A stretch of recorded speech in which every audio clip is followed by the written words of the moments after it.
Alex Bregman's opt-out could cause some serious problems for the Boston Red Sox.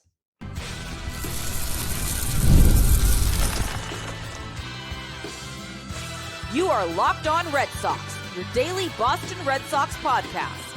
Part of the Locked On Podcast Network, your team every day.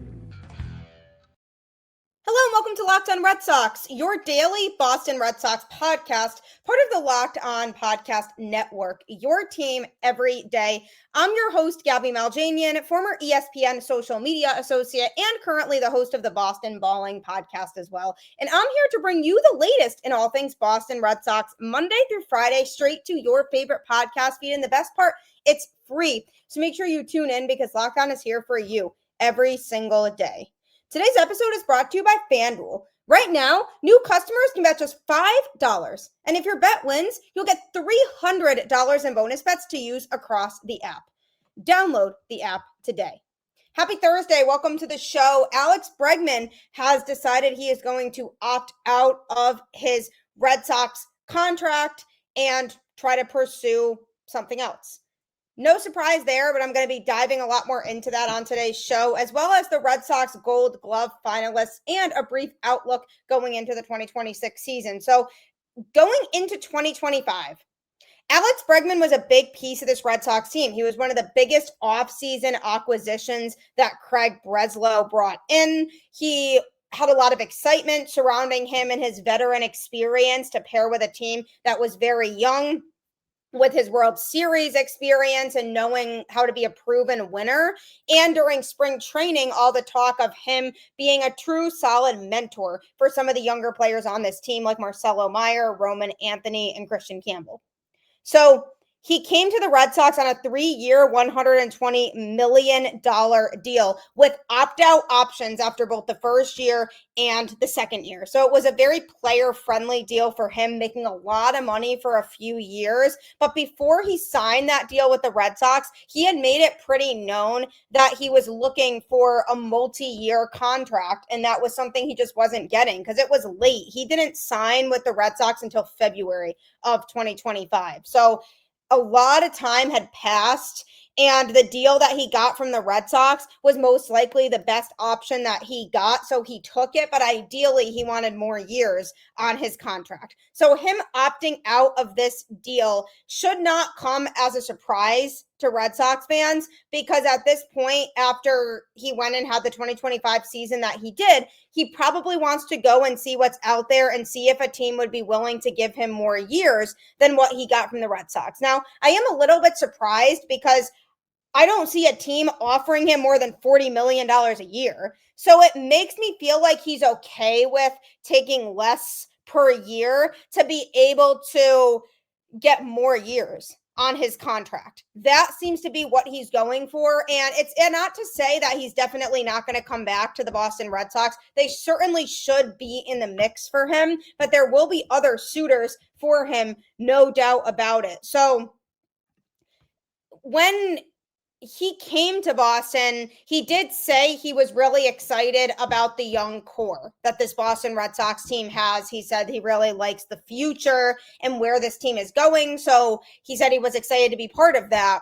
And that felt like he was saying that he wants to spend a lot of time in Boston.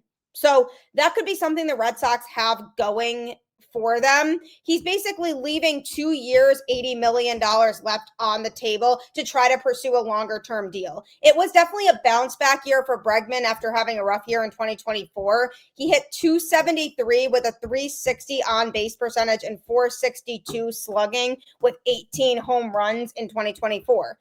After a really solid first half in which he hit .298 with a .380 on base percentage and .546 slugging, he made the All-Star team for the first time in 6 seasons, and it really felt like he was back. Like the Red Sox paying him was very justified. But you can't really say the same about his second half.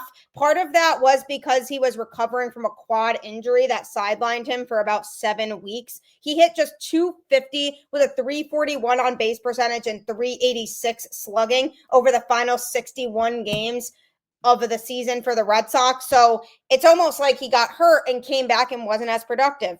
Crazy thought, right? Despite his late slump, though, he decided to enter free agency in much better shape compared to last winter when he was coming off of one of the worst seasons of his career.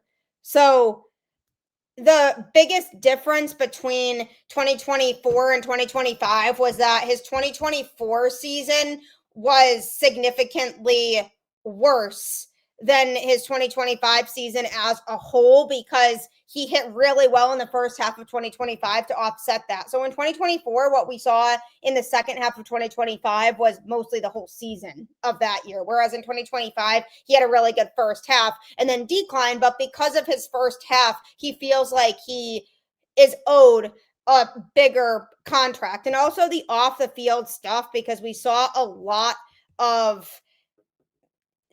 examples, I will say, of Alex Bregman really mentoring the young players and being there for them. And Marcelo Mayer and Roman Anthony spoke very highly of him and his leadership and how he helped them. In 2024, when he was declining, he was hoping for a long-term deal still, but he was pretty naive at that point about what the market would be. So he got a really solid paycheck from the Red Sox and said, sure. His normally excellent walk rate cratered and his strikeout rate, while still strong, jumped in 2024. Given his age and the fact that he played 9 seasons in an advantageous park in Houston, there was concern that he was already in the decline phase of his career after those aspects taking place in 2024. Because of that, that's why he remained on the market until February when he finally signed with the Red Sox. But the move was not without controversy because the Red Sox signed Bregman despite the presence of Rafael Devers. And after some things went public, the Red Sox got Devers to move to DH, regretfully, so that Bregman could play third. He wasn't still happy with playing DH, but he said, all right, whatever. And then his relationship with the team continued to crumble during the season, eventually leading to him being traded to the Giants in June. So in hindsight, you look back at it now and you say, wow, Alex Bregman opted out. So it feels like it was for nothing getting him because you made Devers mad and ultimately ended up trading him. And now he's no longer here and neither is Bregman. But this doesn't mean that Bregman will not return to the Boston Red Sox. There's definitely concerns that he might not, and there would be a lot of concerns with the Red Sox if he doesn't. He's believing right now that he can earn more than the 2 years and $80 million left on his current deal. So after his first half, that's probably what he's going to leverage to try and get a better deal. But here's where it could be a problem for the Red Sox if he doesn't come back. After entering the 2025 season with 2 all-star caliber third basemen, the Red Sox now will begin this offseason with 0. So if they bring Alex Bregman back, third base is intact. They still have that veteran clubhouse presence who was great for them last year as the young players continue to learn their role within this Boston Red Sox team.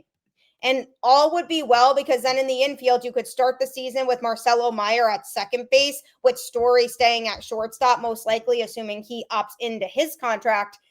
And then first base is what you figure out this offseason.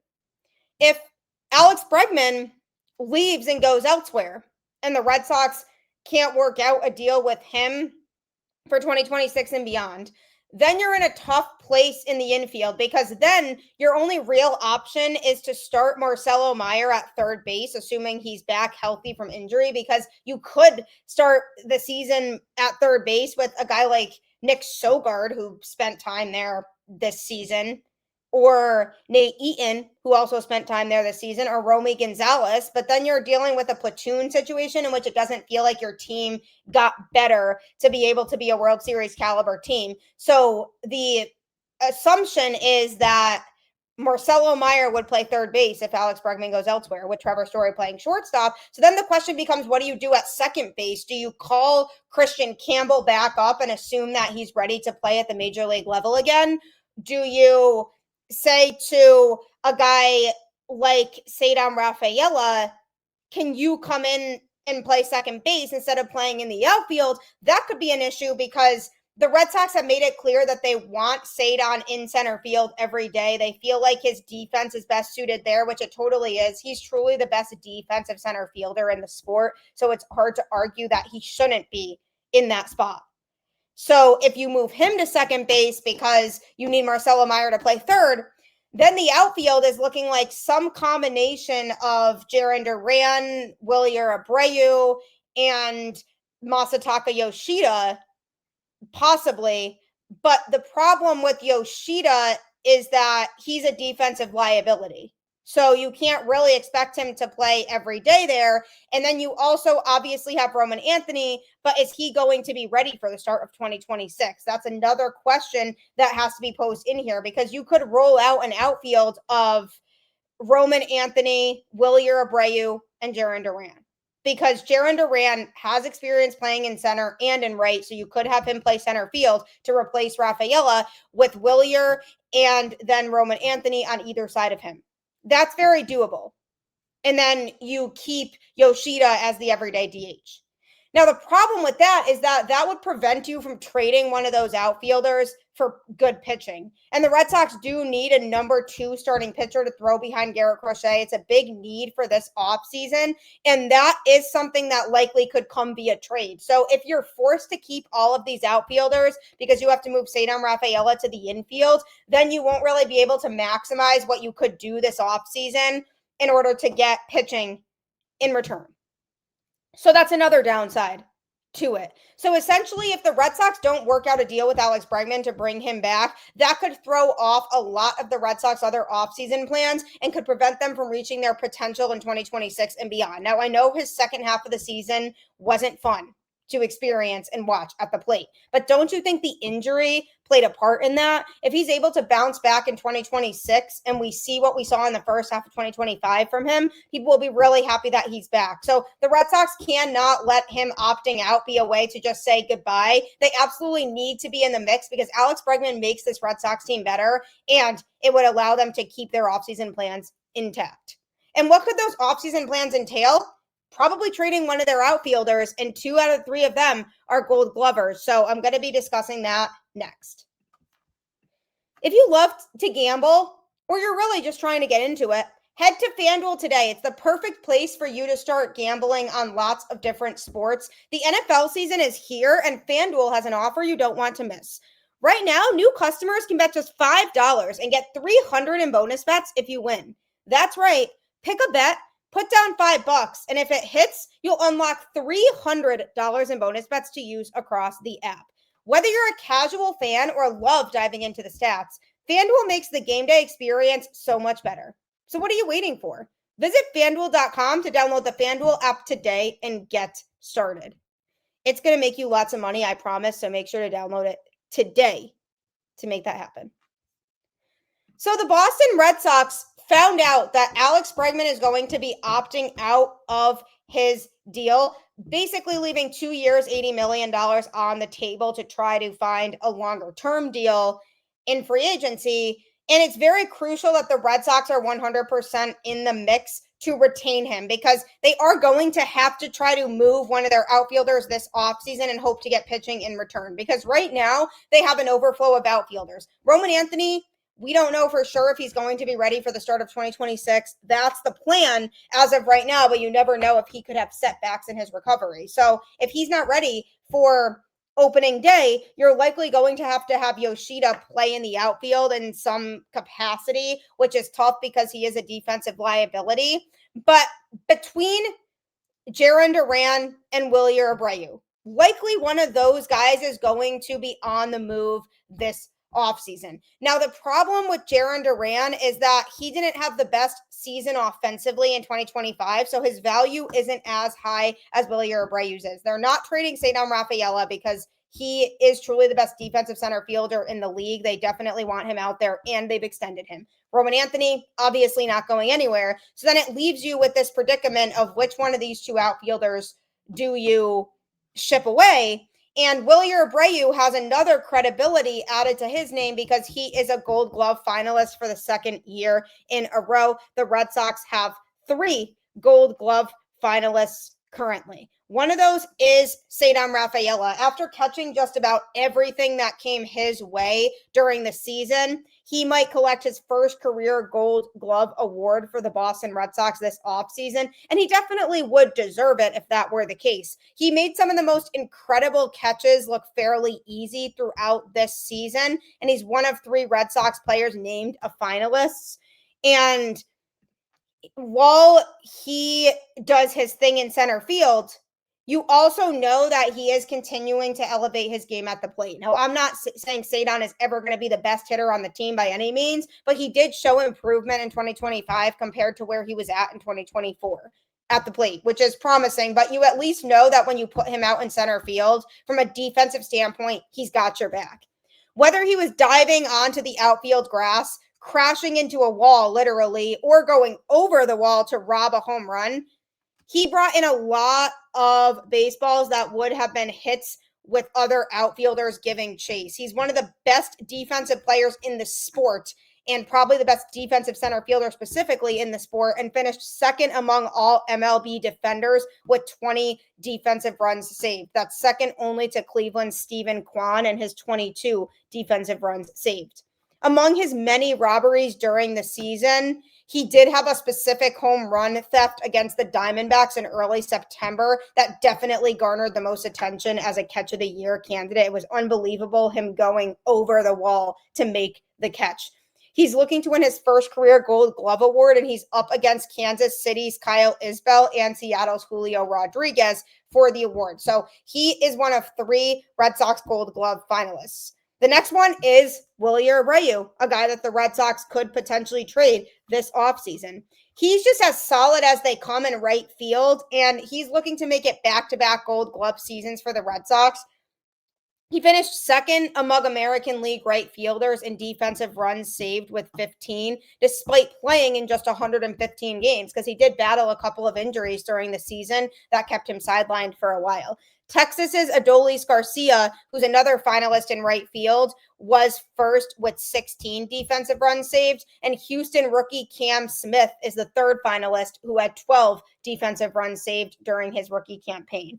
The last Red Sox player to win back-to-back Gold Gloves was Mookie Betts, who won 4 straight from 2016 to 2019. I mean, nobody should be surprised by that. He was unbelievable in the outfield.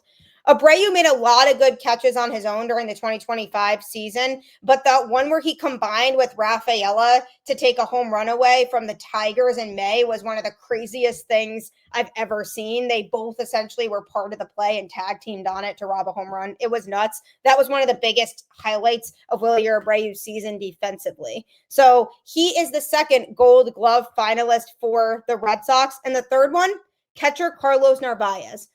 The Red Sox rookie backstop who led the majors by throwing out 32 runners during the season. That was always a big strength of his, was throwing out guys who were attempting to steal second base. But he also had 10 defensive runs saved behind the plate, which was good for 6th among catchers. So those 2 aspects of his game were pluses to his defense. But he did lead the American League with 9 errors and 9 passed balls, and was also called for 6 catcher's interferences, including one that led to a walk-off win for the Phillies. So that could hold him back from winning the award because, yes, he had 10 defensive runs saved, but he was a bit of a liability because of those passed balls and the errors and being called for catcher's interference. All of those little things hold you back. And once somebody starts seeing you as a liability, it gives you a disadvantage for the award. So along with Narvaez, Detroit's Dylan Dingler and Toronto's Alejandro Kirk are finalists for the Gold Glove at catcher. So there's a chance that Narvi wins it, but he might not just because of the errors that piled up for him. So those are the 3 Red Sox Gold Glove finalists. Narvaez, obviously here to stay. He and Wong will likely stay as the catching tandem for this Red Sox team. Ceddanne Rafaela, definitely here to stay. The Red Sox likely are going to try to trade an outfielder this offseason, which, again, the Bregman situation kind of throws a little bit of this off because they might need these guys if they don't want to have Yoshida have to play any ounce in the outfield, because what happens is they platoon guys at DH when all these outfielders are healthy. In 2025, they would have Roman Anthony DH a lot and the other three play in the outfield. But the problem with that is if they want to be able to take advantage of and leverage the talent that's in the outfield, they do really need to move somebody. So that somebody could be Wilyer or Abreu. So that would be the downside to losing Abreu, would be that they are losing a Gold Glove talent in right field. And that's not exactly something that would excite the Red Sox, but they do know that hard decisions need to be made sometimes if they want to go out and improve the areas of the roster that really need to be improved. And one of those areas that really needs to be improved certainly is starting pitching. So keep an eye on Wilyer Abreu to be moved, but it would be pretty cool for him if he wins his second straight Gold Glove award. And the Cincinnati Reds are definitely a team that would probably be interested in him because they do need good, young, talented, reliable outfielders. So they could work out a trade with the Red Sox, as I talked about on yesterday's show. So those are the Red Sox Gold Glove finalists. I think both Rafaela and Abreu have a really solid chance of winning it. Narvaez, not so much. The Red Sox could lose Gold Glove talent, and that hurts. But if they are able to make up for it by improving other areas of the roster, then so be it.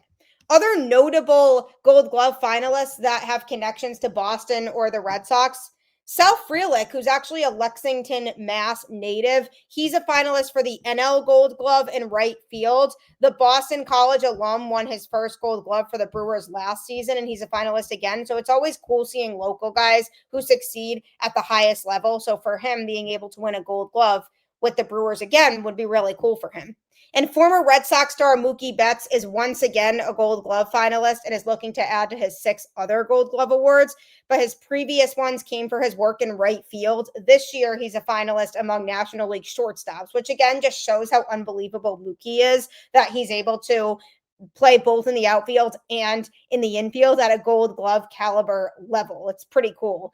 He committed just 7 errors over 148 games following his permanent move to the infield in 2025. So he's so deserving, and he definitely has a good shot to get it. And it just goes to show how much Mookie Betts is missed. Now, I will say the Red Sox have done a pretty good job of making up for the outfield defense that they used to have when they had that power 3 in the outfield of Mookie, JBJ, and Andrew Benintendi. That was a great solid outfield for the Red Sox to have. They have made up for that pretty well by the guys they have out there now, but the Red Sox outfield defense was never an issue with this team, and that was further solidified with the fact that 2 of their outfielders are Gold Glove finalists. That's one of the biggest strengths that this team had in 2025, and it's something they'll hopefully have again moving into 2026. But if they do trade Wilyer or Abreu, they could start the season potentially, if Roman Anthony isn't healthy yet, with Rafaela, Duran, and Yoshida in the outfield, and that could be a tough pill to swallow. So we'll have to see what happens with the Red Sox trading an outfielder, but the infield situation, again, impacts that. And coming up, I'm going to be talking about the 2026 season and a general outlook surrounding this Red Sox team. PrizePicks is a fun, simple way to make decisions and add more excitement to football, because on PrizePicks, being right can actually get you paid. Don't miss the excitement of this football season with PrizePicks, where it's good to be right. For example, you just pick more or less on player projections like Josh Allen's passing yards or Saquon Barkley rushing for a touchdown, and you're in the game. And the new injury reboot feature, if your player leaves early and doesn't return, it won't count against you. Download the PrizePicks app today and use code LOCKEDONMLB to get $50 in lineups after you play your first $5 lineup. That's code LOCKEDONMLB for $50 in lineups after your first $5 lineup. PrizePicks. It's good to be right. Who doesn't like being right, and who doesn't like making money? I mean, honestly, you might as well take advantage of all of that by downloading the PrizePicks app today and seeing immediate results. As we navigate through what could be an exciting offseason for the Red Sox, we start to think about the outlook for the 2026 season. Now, Alex Bregman's opt-out decision is notable because if he comes back to Boston, on an even greater deal, it feels like a lot of pieces would fall into place because you would still have him as your starting third baseman, which would work out really well in terms of setup, no having to move Ceddanne Rafaela to the infield, which they did do because of injuries for a bit in 2025. So if you don't have to move him, that would be ideal. Then you look at other aspects of this 2026 team, because if Bregman stays and you leave those guys in the outfield, you can keep your outfield pretty consistent with what you want it to be. If Bregman goes to a different team, then most likely the Red Sox rely on Marcelo Mayer to play third, who certainly played a sound defensive third base when Bregman was injured earlier on in the season, but it kind of leaves you with some holes and more possible moves that need to be made. So the Red Sox really need to be fighting to get Alex Bregman back. If they are able to get him back, they still have their clubhouse leader. They have to hope that offensively he's able to put together a season like he did in the first half of 2025. And then they have to look at other areas of the roster that need to be addressed. For example, you look at the first base situation and you look at the fact that Pete Alonso is somebody who's available in free agency, you absolutely go after a guy like him. This Red Sox team is really a few strong moves away from being a World Series contender. And if they do everything right and they make all the moves that they should be making going into the 2026 season, this can be a World Series contending team. If you have Garrett Crochet still leading the starting rotation, if you bring in a solid number 2 to go behind him, if Brayan Bello continues to develop in the way that he is, you have several other pitching options like Hunter Dobbins, who's supposed to be coming back from injury, Cutter Crawford potentially coming back, Connolly Early, who showed a lot of potential, Peyton Tolley, Kyle Harrison. The Red Sox feel like they have options in the starting rotation, and this is something that they haven't had in a while up until 2025. So you have options in different areas. Now, one of the things I am worried about is you look at some guys on this roster and there's some uncertainty with them. For example, Aroldis Chapman, he had a really strong 2025 season, which is definitely an understatement. He was arguably the best closer in baseball this year. Is he going to be able to put up those same kinds of numbers in 2026? It's truly difficult to feel confident about that because you look at where he was at in 2025. He's still getting older. And yes, he had this great season in Boston, but can you bank on him being the closer in 2026? That's the uncertainty there. So the Red Sox might be better off looking into their bullpen and kind of figuring out another option to close, because I'm not saying they should rule Chapman out of closing games altogether, but what they definitely should do is at least consider the fact that he could regress a little bit. And if that ends up being the case, they need to definitely have a backup plan for utilizing somebody else in that role, whether they look within or whether they acquire another pitcher who has a proven track record of success as a closer. That's up to them and how they navigate that. But the outlook going into 2026 is certainly positive. The Red Sox dealt with tons of injuries in 2025, and they were still able to be a playoff team. Yes, it stings that they were eliminated early in the wild card round, but everything they battled in 2025 really validated the fact that this team is headed in the right direction. Now, I will say that if they don't make the proper moves this offseason, then the outlook for 2026 is not going to be very good. But even with this Bregman news of him opting out, there's still a really good chance the Red Sox could work out a deal with him for him to stay, because he definitely enjoyed playing in Boston. And I'm sure him opting out is nothing negative about the Red Sox. I'm sure there's a way that they can restructure his deal. And yes, there could be people who don't want to pay him anymore. But the thing is, it truly feels like you need that leadership in the clubhouse. And a lot of the young players have spoken very highly of him. So you want a guy like that around. And he's not really worth all kinds of years. I wouldn't commit 7 or 8 years to him, but maybe 4 or 5 if the Red Sox are okay with committing to that, and they certainly have the money to do it. But they have to have a big offseason. I have a really positive outlook going into 2026 that this team could be a true World Series contender, because they are not that far off. They have a lot of the tools that they need. Now they have playoff experience. Go out there and capitalize it and get the players necessary to get yourselves to the World Series because we want October baseball at Fenway. Yes, we saw the Red Sox play October baseball this year, but it was not at Fenway. Still no playoff games at home. The Red Sox could get that in 2026 as long as they stay focused.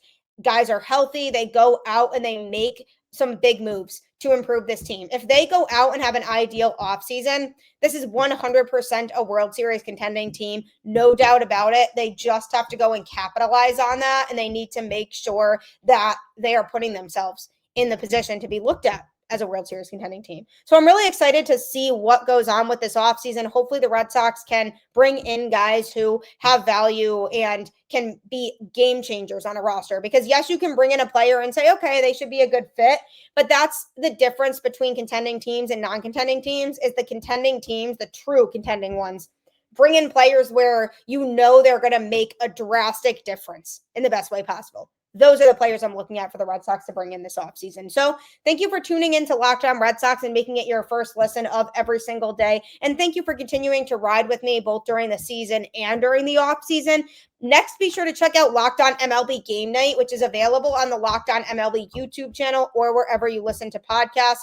It's our local Locked On experts going over every game, every single night, all the way up until a World Series champion is crowned. You can get local analysis on a national scale. Make sure you check out that show next. And like always, keep the faith, go Red Sox, and I'll catch you on the flip side.